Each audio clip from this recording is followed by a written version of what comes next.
How's it going, YouTube? In today's video, I'm gonna go over the 5 things I wish I knew before starting a clothing brand. I feel like if I had this video like when I started, I'd be farther ahead. Here in my garage, just bought this new Lamborghini here. But I mean, we live and we learn, and that's why I'm here making this video today, so that way I can make sure that you guys don't make the same mistakes I did. And please be sure to watch the whole video, because at the end I'm gonna go over something I wish I'd known that could actually save me a lot of money as well as make a lot of money. But without further ado, my name is Adrian. I own a 5-figure clothing brand. If you guys are interested in it, check the links down below. But anyways, let's get to the video started. So like I said, I own a clothing brand and I've been doing it for 2 years. And in those 2 years, I've made a lot of mistakes that cost me a lot of time and money. And if you want to check out the clothing brand, it's 26clothing.com. But like I was saying, I made a lot of mistakes. And the first mistake I made was trying to do everything by myself. I've said this multiple times in countless videos that you can't do everything yourself. Unfortunately, as bad as you would want to, you just can't. And even if you do, it's probably not going to be the best. That's why I suggest for anyone starting up to build a team, get friends, get anyone that could really help you, because that's really going to boost your business, and it's really going to, set you apart from people who are just doing it by themselves. Knowledge. Am I saying you can't do it by yourself? No. I'm just saying that it's better off to start as a team than by yourself. Because like I said, I started off with 2 people and now I have a team of 8. That includes models, social media managers and things like that. And now I'm doing way better as opposed to when I just had 2 people. And the people you want to get are going to be people that are going to be assets to your company. You don't really want to get someone that can't really help you in anything. You probably want to get someone that's good at Photoshop, someone's good at photography, videography, website design. Any of those people will help your brand tremendously. So yeah, definitely build a team. It's gonna help you grow fast. Now, something that I wish I knew, or I wish someone told me, was to not rush my drops. Rushing into your drops could literally lead you into a big mess, and honestly, you don't want that. When I got my first shipment in, I just wanted to sell it already, and although I did make some quick cash, I could have made a lot more if I was just patient. Reason being is because I released it and I didn't have no video, photo, no content at all to post. And with me releasing it really early, I couldn't really build any hyper anticipation for my customers. So that really set me back.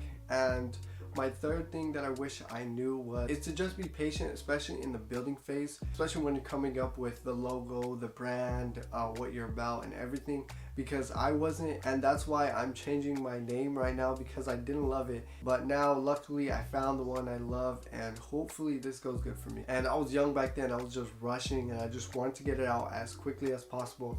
But you have to remember, sometimes you just gotta slow down, think, and just whenever you're ready, just launch it. Because if you just rush everything and you're promoting something that you don't like, or something that doesn't really go with what you want to do, then it's not really going to be worth it in the end. So really just take your time, but not too much time obviously.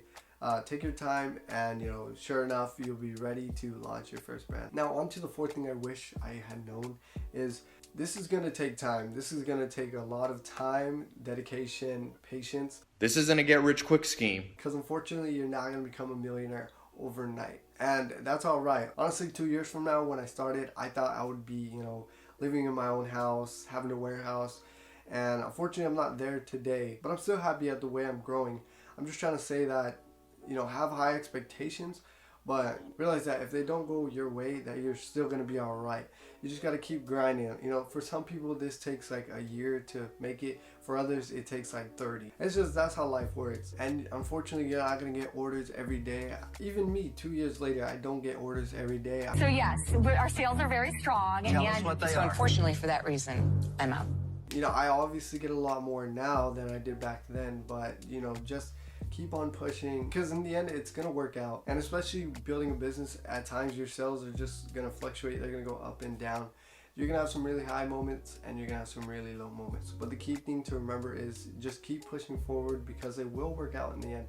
New Lamborghini. Now, the last thing I wish I had known was don't take the first offer. When I was transitioning and starting to purchase more from Alibaba, if you don't know what Alibaba is, basically it's mainly a Chinese marketplace with a lot of manufacturers and suppliers. But basically, like I was saying, when I was transitioning to Alibaba, whenever they said, hey, it's gonna cost like $10 to make this shirt, or like $12 to make these joggers, I always said, okay, like, you know, that's fine. I always thought in my head, oh, okay, I guess that's the set price, when in reality, it's not. I completely forgot in business and economics, the buyer and seller are gonna meet at the right price, meaning you need to negotiate. If you don't negotiate, people are just gonna really take advantage of you. And sadly, that's what happens a lot in business. So one thing I would say is negotiate, whether it's buying clothes from Alibaba, or maybe you have a printer that's printing your clothes, he tells you a price, you know, maybe negotiate him, because sellers often raise their prices a little bit because the seller assumes that you're going to want to negotiate, so they rise up their prices a little more. And if you don't, well, then you're not going to get a price that was going to benefit both of you guys. But yeah, I have a bonus thing that I wish I knew, and that is actually going on Alibaba. If you guys don't know what that is, I made a whole video which you can click on this corner, I believe.